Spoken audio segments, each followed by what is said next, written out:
Whatever the mind can conceive and believe, it can achieve. Hello world, what's going on? This is Leon LaFleur Jr., the Human Liberator.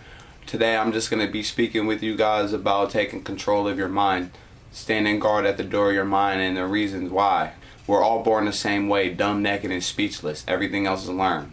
Throughout my childhood, I was never taught that my thoughts are things. I wasn't taught that my current reality is the total sum or the residual outcome of my past thoughts and actions. So if I would have thought different things and done different things in the past, I would be in a completely different situation today. I wasn't taught that. I had to learn that. When each person is born, you have two choices. There's a list of penalties and a list of riches. There's two envelopes. The envelope that labeled riches is the list of blessings that one gets for taking control of their mind. The envelope marked penalties is the prices that one must pay for neglecting to take control of their mind. So if you take control of your mind, if you choose to do that, you'll be able to experience the riches like sound health, peace of mind, a labor of love of your own choice, freedom from fear and worry, a positive mental attitude, material riches of your own choice and quantity. If you stand guard at the door of your mind, you can have all those things. If you take possession of your own mind and direct it to the specific means that you desire, you can have all those things. If you choose not to take possession of your own mind, you are automatically doomed forever to the penalties of neglecting to take control of your mind. Things like ill health, fear and worry, indecision and doubt, frustration and discouragement throughout life, poverty, and a whole bunch of other evils, including greed, jealousy, anger, hatred, superstition, cynicism. All those things come into play and are factors for people who do not have possession of their own mind. There's an old proverb that says, if you don't know where you're going, any road will take you there.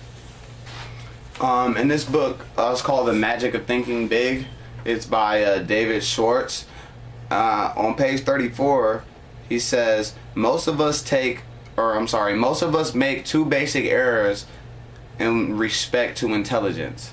The first error that we make is we underestimate our own brain power, and the second mistake that we make, we overestimate the other fellow's brain power.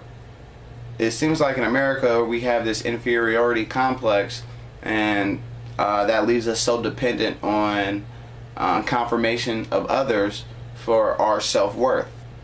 Once you realize who you are, how powerful you are, what you are, you need no outside confirmation.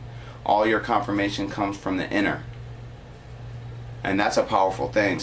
Attitude equals 100. You could have all the knowledge in the world. Check this out. I don't know if y'all are into numbers, but if you add up, say A is 1, B is 2, C is 3, Z is 26, right? Because there's 26 letters in the alphabet. So each letter has a number. If you add up knowledge, it's going to equal 96. If you add up attitude, it's going to equal 100.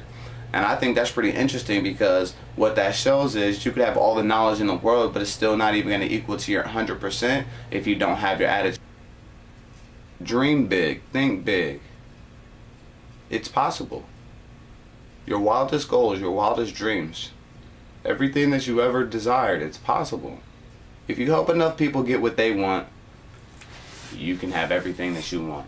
You help enough people pay their bills, your bills disappear. You have to realize your set of specific skills.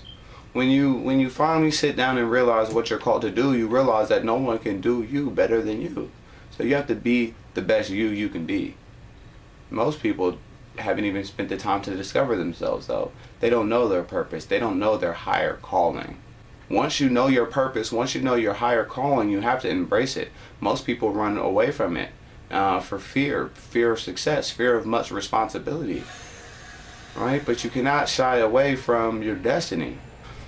You have experiences that no one else has had ever in the history of mankind. Like, all history of man is written in you. You matter. When you change yourself, the world changes. When you're not the same, the world is completely different.